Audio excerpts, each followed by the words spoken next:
So let's begin. Chapter 22. Atma Vinde Iksha Bangham. Atma's disappointment.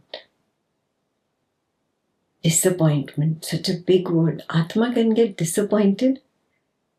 Metaphorical.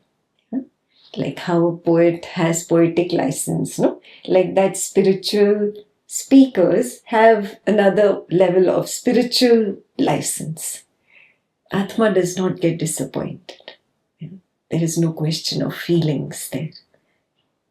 It's just metaphorically expressed that way by Atmananda Krishnamel. So far, until chapter 21, we have seen that I is a thought. The world, which is nothing but sight, sound, smell, taste, touch, it is all a thought. I is a thought, the world is a thought, and I perceive the world. This is also a thought. 3 thoughts. I is a thought, the world is a thought, and I perceive the world. This is also a thought. This is what we've recognized so far. We've recognized that thought is not conscious. One thought cannot perceive another thought. I thought cannot perceive the world thought. So this idea of I perceive the world is completely a false idea. It is also just a thought. There is no entity which is conscious enough to perceive another entity. In fact, that other entity does not exist. This entity does not exist. All of it is thought. Knower is a thought. Known is a thought. Knowing is a thought. In short, there is only thought. This is where we had come to in Atma Nirvriti until chapter 21. Now we have to dive deeper. Look at the nature of thought. What is thought? We've done this also, but we've done it scattered throughout Atma Nirvriti. And thought itself is objectless. There is no object there. Means there is no person there. There is no conscious entity there. There is nothing there. There is no object there. Second, we've done in one of the chapters, thought is formless. It doesn't have any form. What is form? A shape plus size is equal to form. Does thought have any shape? Any size? No. So this also we have done. Thought is formless. Thought itself being objectless and formless equals to not somethingness. Means nothingness. Something needs to have a form and it needs to be an object. Conscious object, unconscious object, doesn't matter. It needs to be an object and it needs to have some shape and size. Then only there is form. When it's an object with a form, then I call it something. But thought itself is objectless, formless. So it is not somethingness. Means it is nothingness. Again, do I mean dead nothingness? No. It's not dead. Yet it is not conscious.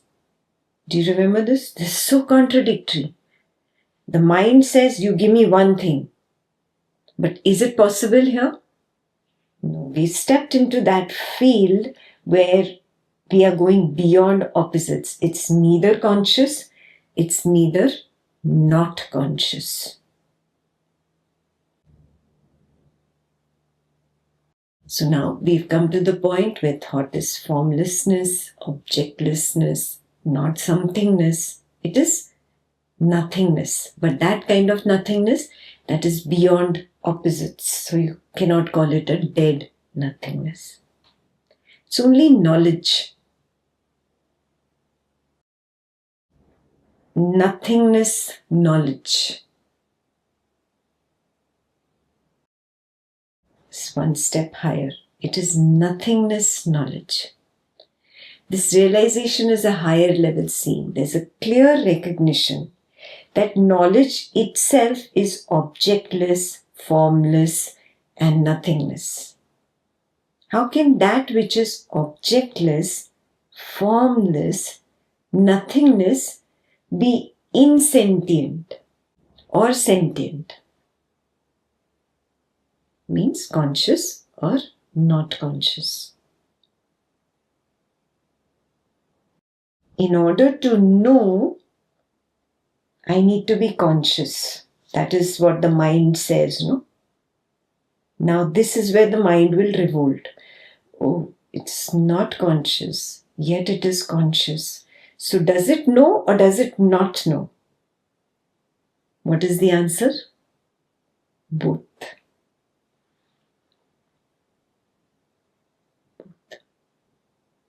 In the previous chapter we did that it is insentient, so it cannot know. Nothing knows. There is only pure consciousness. There is only the Atma. It's like Atma was playing hide and seek with itself and it realizes itself. There's nothing to know.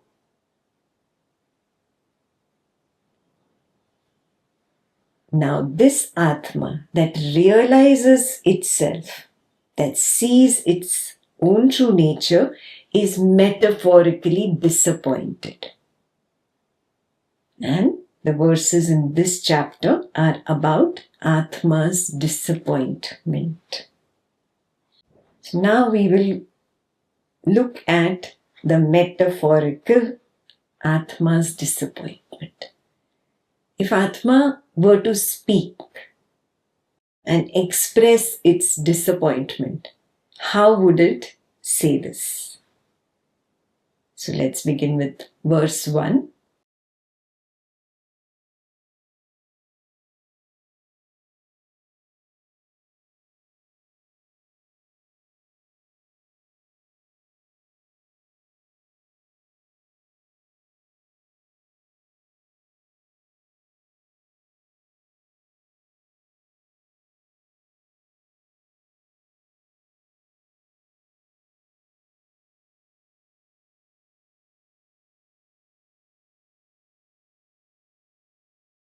Atma is giving the reasoning why in the first place did it create thoughts, feelings, sensations, perceptions.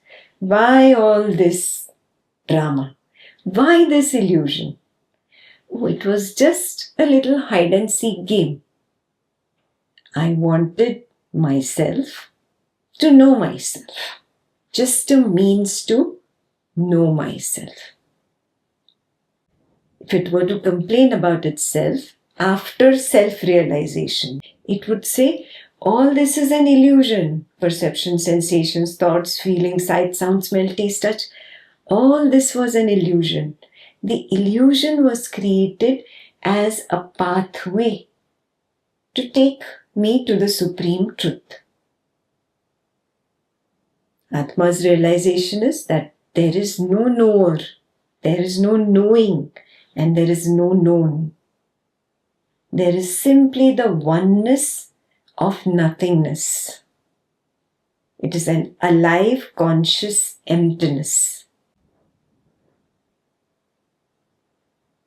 This brings about the realization that these perceptions, sensation, thoughts and feelings are only a means used by the Atma to reach that oneness. To drop the idea of somethingness, come to nothingness and go beyond both somethingness and nothingness to oneness. An alive, conscious oneness. Again, that is also beyond consciousness and beyond not consciousness. It is beyond aliveness and deadness. This was the means for self-realization, moving from this illusion towards self-realization. So you ask yourself this question, homework question number 1, has this Atma realization set in yet for me or not? Verse 2.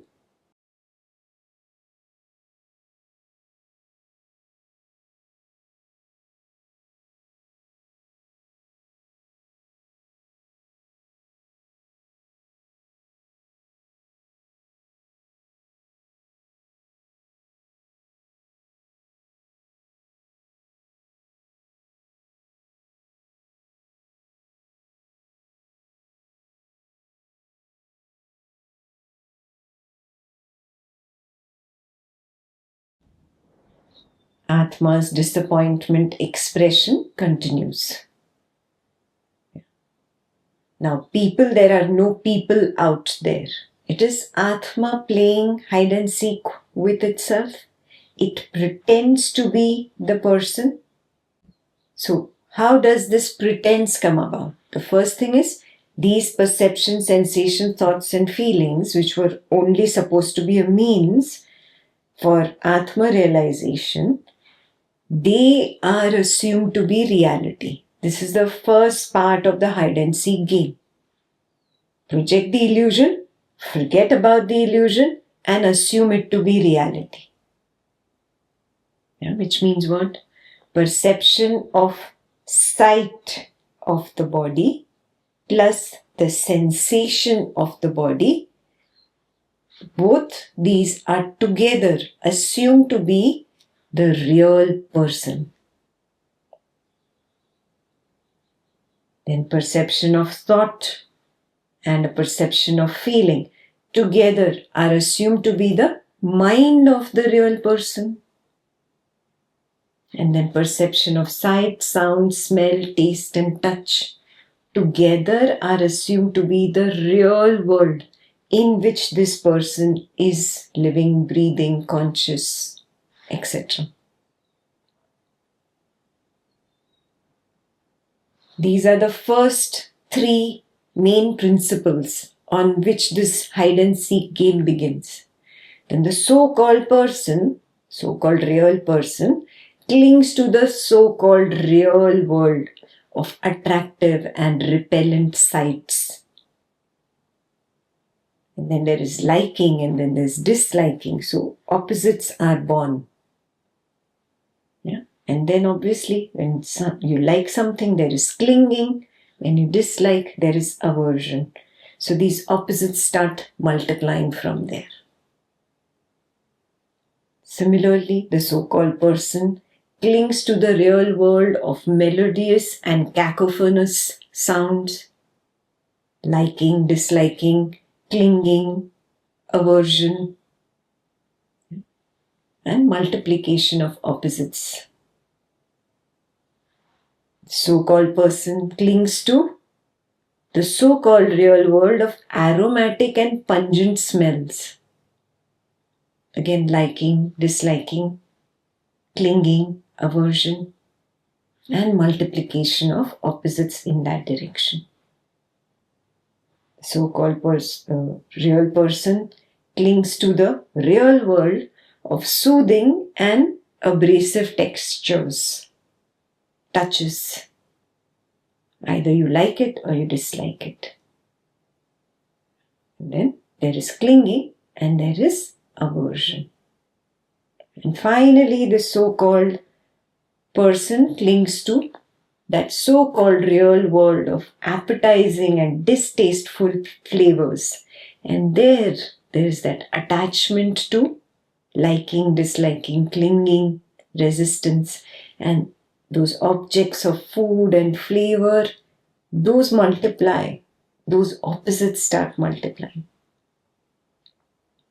So you see how from simply the so-called real person and the so-called real world, the attachments multiplied and proliferated. That is how the entire personal world illusion has been created by the Atma, playing hide and seek with itself. There is no other over here, no demon, no Satan doing anything. Remember this. This game of hide and seek itself is Maya. Maya is not some external entity that is trying to attack the Atma. No. Its game, its own desire to play this hide and seek with itself and attain self-realization. This whole game is Maya.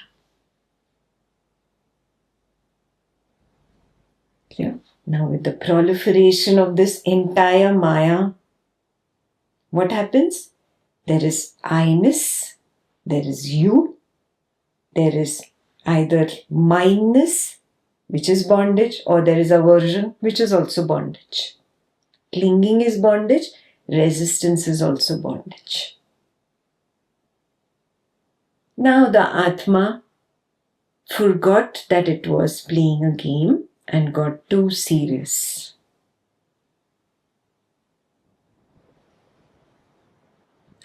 It goes in the opposite direction now of self-realization. Self-realization is the path to Nirvriti. It goes into Pravritti, the opposite direction. Bondage is exact opposite of the real purpose of self-realization.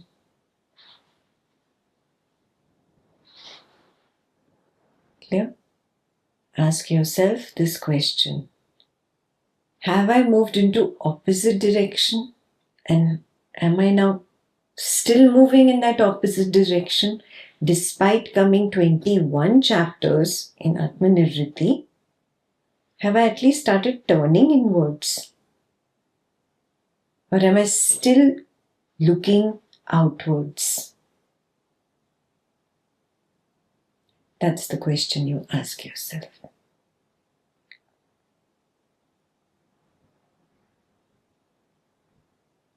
In this only, there's a second question. Now, if you're outwards, you are attracted towards the waking.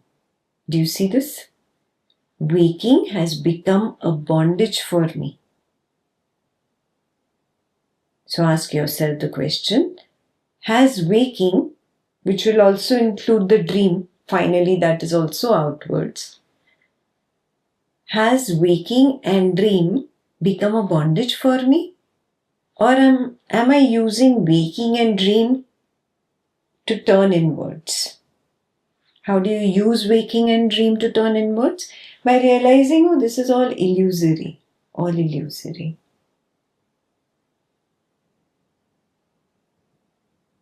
Same thing. Have I used waking and dream to turn inwards, or am I still captivated here by this illusory Maya's game? Verse 3.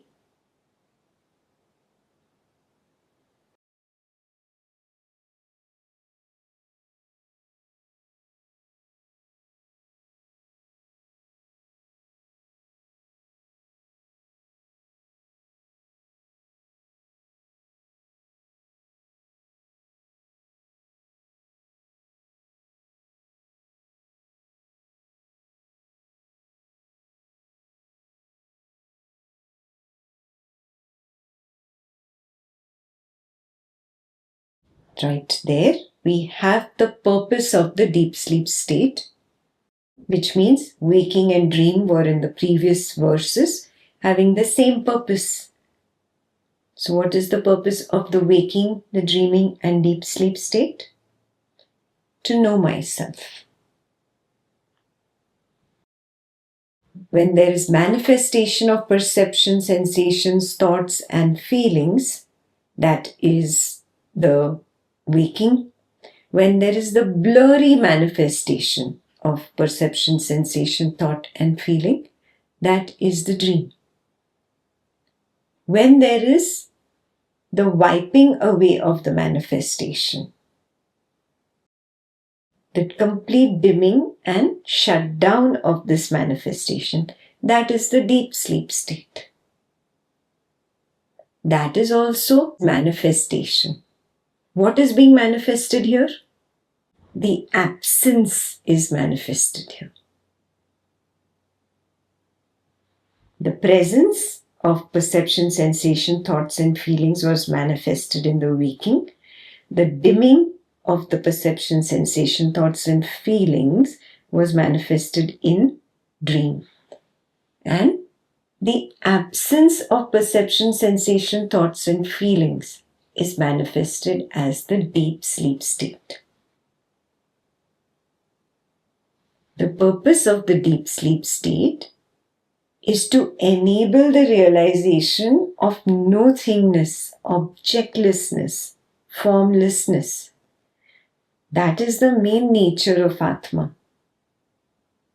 That was its purpose. Yeah.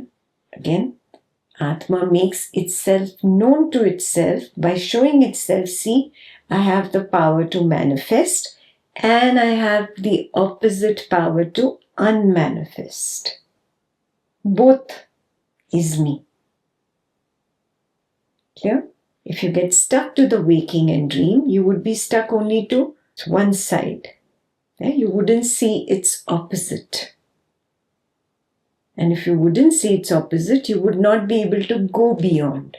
To go beyond, I need to see both the opposites in my own direct seeing. This is where Swapna Nidra Jnana Sadhana comes in. Has Swapna Nidra Jnana Sadhana revealed that I am beyond the somethingness of waking and dream and the nothingness of deep sleep? Has Swapna Nidra Jnana Sadhana revealed the objects of the waking and dreaming as well as the objectlessness of the deep sleep?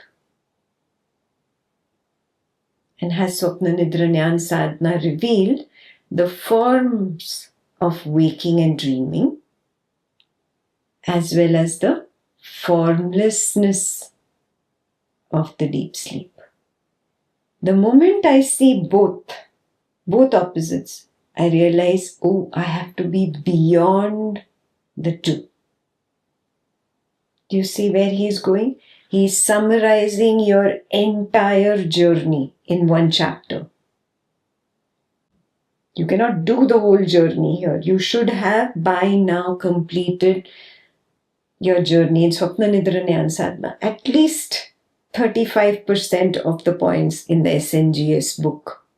Out of the 100, do you get 35 yeses? If you get 35 yeses, and some of them are waking, some are dreaming, some are deep sleep, good. That means you have started on this journey as your direct seeing. It is not intellectual anymore. It is my direct seeing.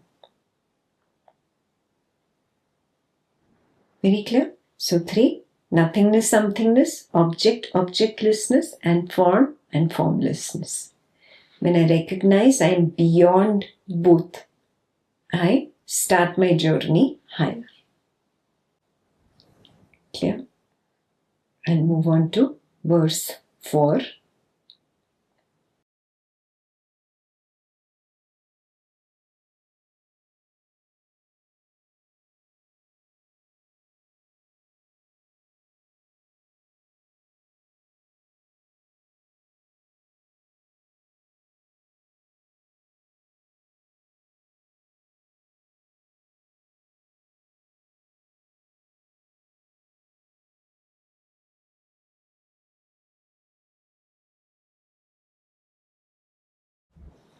Again, let me remind you, there is no people out there.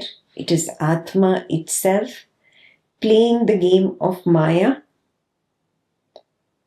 When it plays the game of Maya, now it assumes there is a person and there is a world and there is a separate waking for the person in the world, separate dream for the person in a dream world and an absence of this person in that deep sleep state.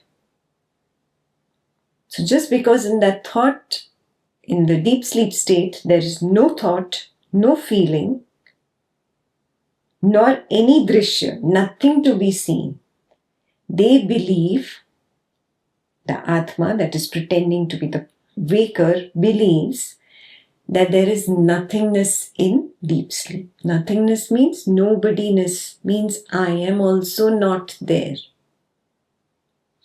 I, the waker, which is there in the waking, is not there in the deep sleep. I, the waker, that has a dream body in the night, the subtle mental body. Even that subtle mental body is not there. Do you see how ignorance proliferated? It was at Advaita level 1. You thought you were the waker lying in bed, experiencing a dream mental body. And you were assuming there are two bodies now. There is a dream mental body and a physical body. Was it ever like that? No, but your ignorance has proliferated till that level where now you're imagining things. What was the truth? The truth was simply there was perception, sensation, thoughts, feelings, one at a time, solid, gross. This was waking state.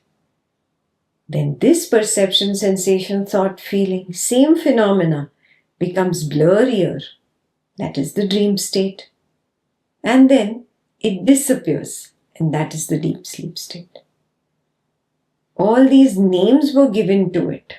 But really there is no state there. It's the same lamp, fully bright. The same lamp has a dimmer switch, so it starts dimming. And then the same lamp is off. These are not three different states. Has this become very clear? Do you see the oneness? If you see the oneness, you will recognize light and darkness are one. They are not two. So bright light, dim light, and off light. All three are one. It's all light. Then you start recognizing the oneness. But if you fail in recognizing all this that I just described, then what do you see? Oh, I am not there. I am absent in the deep sleep state. Who is saying this? The assumed waker is saying, I am not there. So there is nothing there. Nothing means I am not there. Other people are not there. The world is not there. In short, perception, sensation, thoughts and feelings are not there. Same thing, the dream mental body is not there. The dream world is not there. The blurrier versions of the same perception, sensation, thoughts and feelings are not there. This is the meaning of no drishya. There is that word drishya in the verse, in the fourth verse. There is nothing to be seen. There is no drishya. So the belief comes up, the deep sleep is nothing. That nothingness is relative to the somethingness of the waker's world. That nothingness is relative to the somethingness of the dreamer's world. Remember that. In relation to the somethingness of waking and dreaming, the deep sleep has been labeled as nothingness.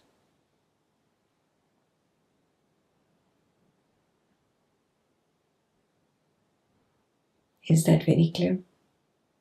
The sense of absence here in deep sleep, this idea triggers a subtle attachment to the presence in the waking and dreaming.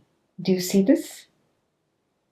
a subtle illusory attachment is created to I-ness. See, I am there in the waking, I am there in the dream.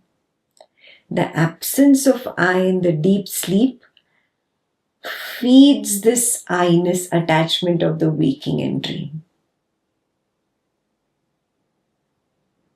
It's a very finer level point which you see when your Swapna Nidra Jnana Sadhana really blossoms. And you can really come to more than 50 to 75% of the seeing, the direct seeing points. You start seeing, oh, the more I believe that I am absent in the deep sleep, the more I feed the I-ness in the waking and the dream. Therefore, I strengthen the illusions of there being three states: waking, dream, deep sleep. No, they are not three. The light which has the dimmer switch, the bright light, the softer light, and no light is all one. Like that only, waking, dream, and deep sleep are all one. I miss seeing this point.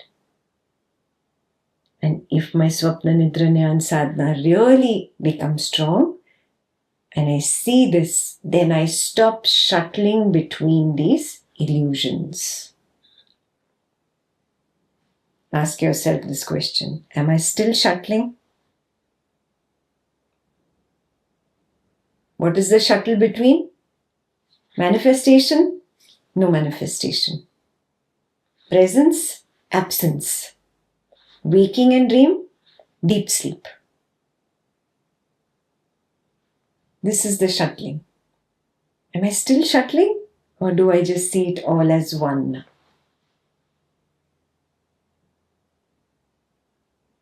In me, the field of oneness, just an idea of waking appears, disappears. An idea of dream appears and disappears.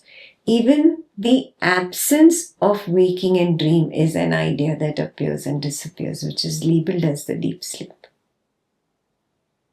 All three are ideas. They are all me. Do I see this, or I still shuttle between being the waker, being the dreamer, being the deep sleeper? Means the one that is absent. Verse 5.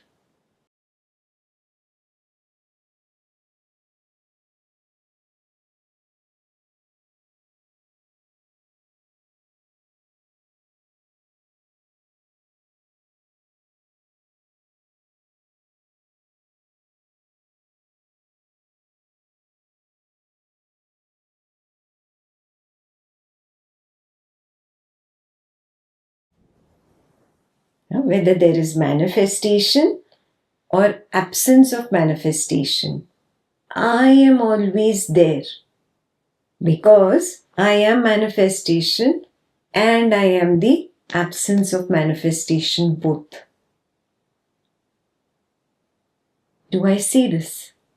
Do I see I am the objects and I am objectlessness? Do I see I am form? Do I see I am formlessness? Do I see I am something? Do I see I am nothing? Do I see that I am always there? That is the main question.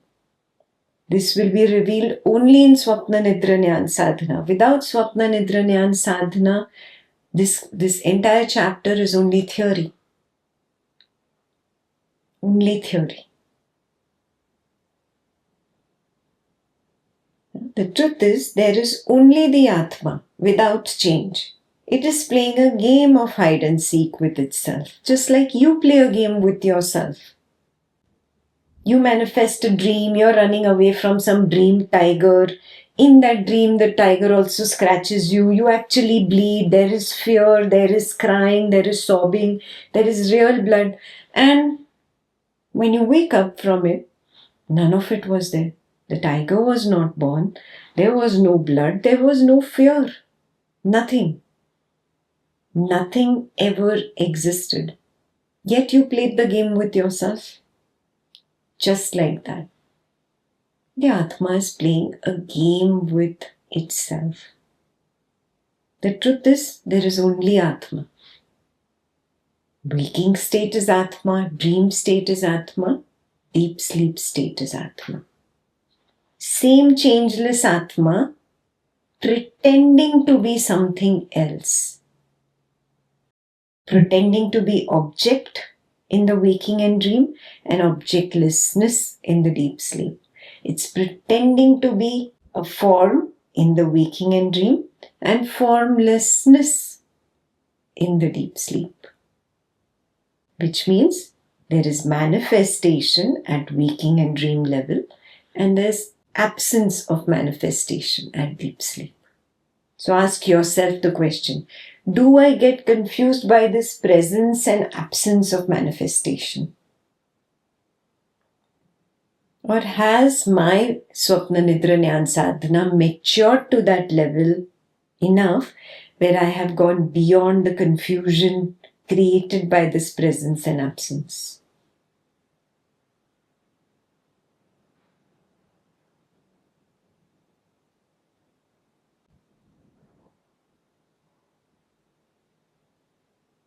We'll move on to verse 6.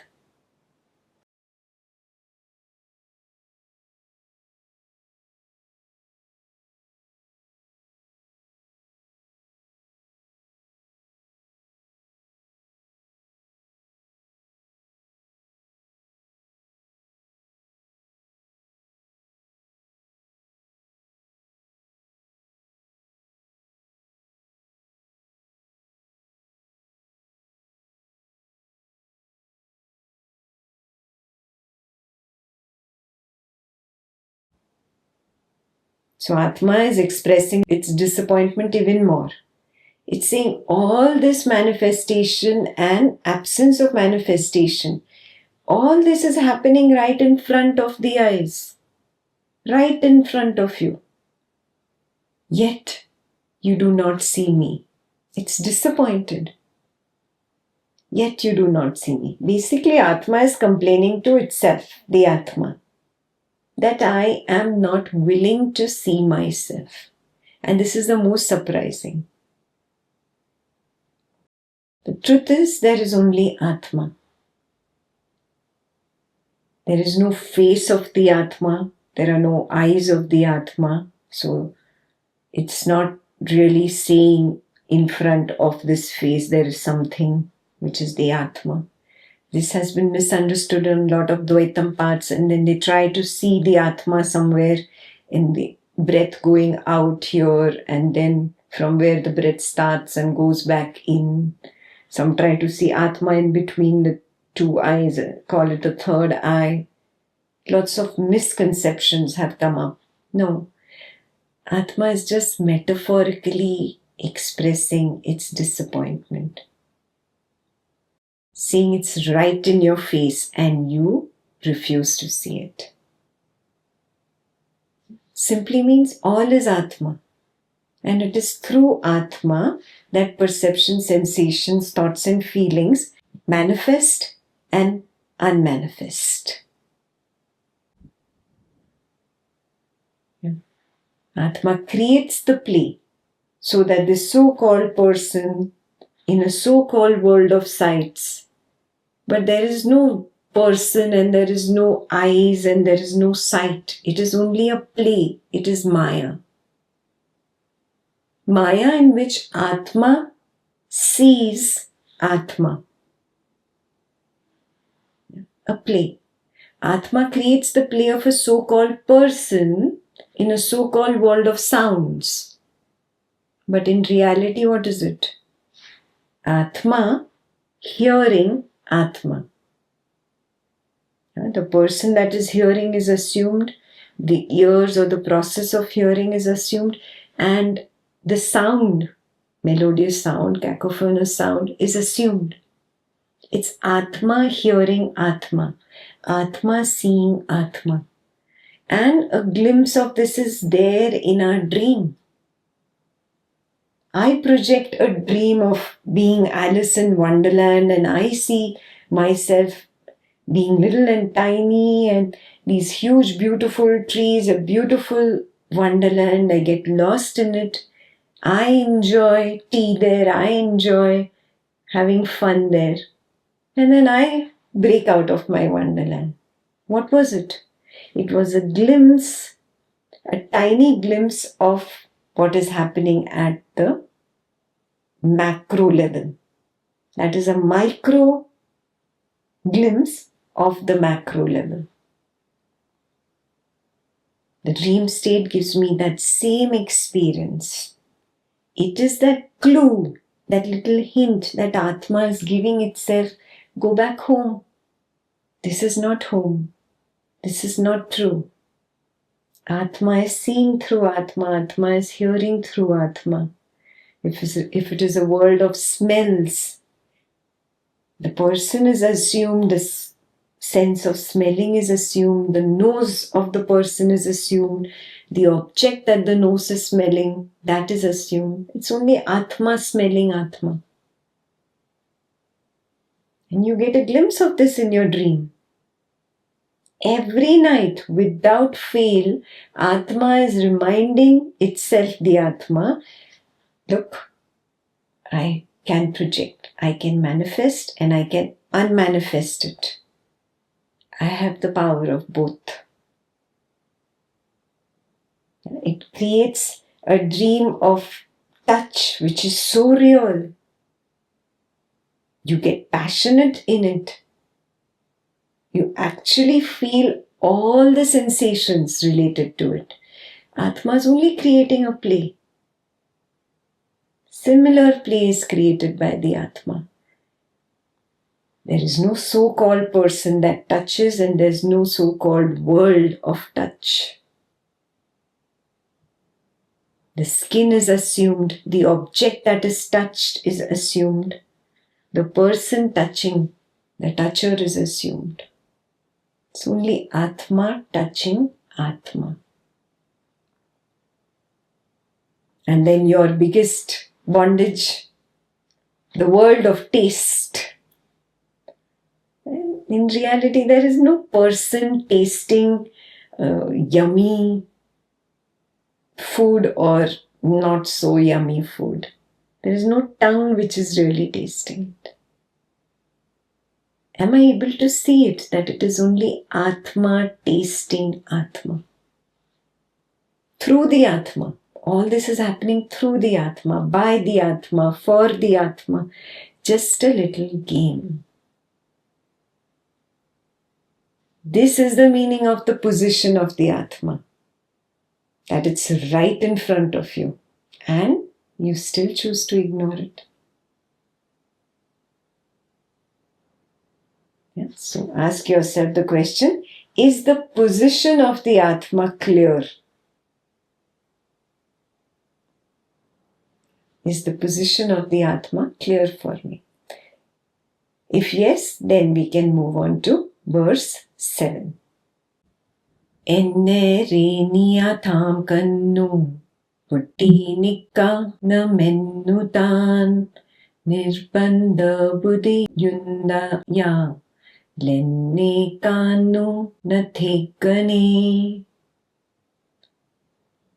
If a man always insists on closing his eyes when he faces me, how can he see me? Verses like this really confuse the Dvaitam path follower. So he tries to open a third eye now to see Atman. And then he imagines Atma as some blue light, some yellow light. No. It doesn't even mean that Atma is hovering around in the air in front of my eyes. No. It is only a metaphor. It means something else. What does it mean? Closing the eyes indicates reluctance to see the truth. Atma, which is pretending to be the person, has also put in the role for the person. Understand this. What is the role of this person? The role of this person is the speaker of the knowledge. The role of this person is to keep the eyes open and see the reality. Now, exactly in contrast to the role of this person, there are so many other roles created by the Atma who are reluctant to see the truth, who are resistant to the reality. You have lots of such examples around you. This resistance in them is directly proportional to the attachment with the waker and the dreamer. And the waker's illusory world and the dreamer's illusory world. If this assumed person is reluctant to see the truth, he will not be able to see the Atma. And that is his role, assigned by the Atma. If this assumed person is not reluctant to see the truth, there is not much resistance. This will see the Atma. Are you getting this very clearly? It's the Atma only that has assumed to be the person who will see the Atma, and it is Atma only that is pretending to be the person who's going to ignore the Atma. Game. It's a game. It's a projected dream. And you do the same. If you project in your dream a person which is going to play the dream role of flower seller, he's only going to sell flowers. If the role of a person is to be a plumber, he's all the time going to smell like the bathroom. If a person's role is to be spiritually inclined, he's going to definitely attain Advaitam. And if a person is not spiritually inclined, that is his role. He's never going to be able to see Advaitam. Do you see this? This means that a person who is inclined to treating spirituality as just mental wellness program, just Sunday entertainment, few hours, oh see, I'm such a holy person, and the rest of the time he's not serious, he's not into this, then he's not really spiritually inclined for enlightenment. But a person who treats spirituality as this is it for me, whatever goes on in the waking, for some time it did distract me, but now all the time my attention is only on recognizing the truth that this is an illusion, only on one thing. Then that person is destined to get enlightened. Destiny here is simply Atma creating the role for that little assumed person. There must be a person in your personal world who must be inclined to treating spirituality only as a scholarly attainment. See, I have read this Bhagavad Gita. I know how to recite verses from the Rama Gita. Oh, I am so good at this. My Sanskrit is perfect. Scholarly attainment program. That is what they treat spirituality as. No, that is the role of that person. Don't try to force him to enlightenment. That might not be his role. For him, seeing the Atma might not be in his destiny. So understand the difference between using spirituality to pronounce the ego, using words like I am the Atma just to feed the ego. This is one category of projection, and then there is the other category of projection where you never say I am the Atma. You say, oh, I am that I am that ego. I am the waker's ego, I am the dreamer's ego, and I am the deep sleeper ego. This is another category completely that accepts I am the ego. which doesn't go running around proclaiming, I am the Atma. No. The humility is there. Oh, I am that ego, the waker's ego, the dreamer's ego, the deep sleep ego. The one who says, I am the ego, realizes the Atma. The one who says, I am the Atma, gets stuck in ego. Do you see this? It's so amazing. It's so amazing. So ask yourself this question. Do I address myself as the ego or do I address myself as the Atma?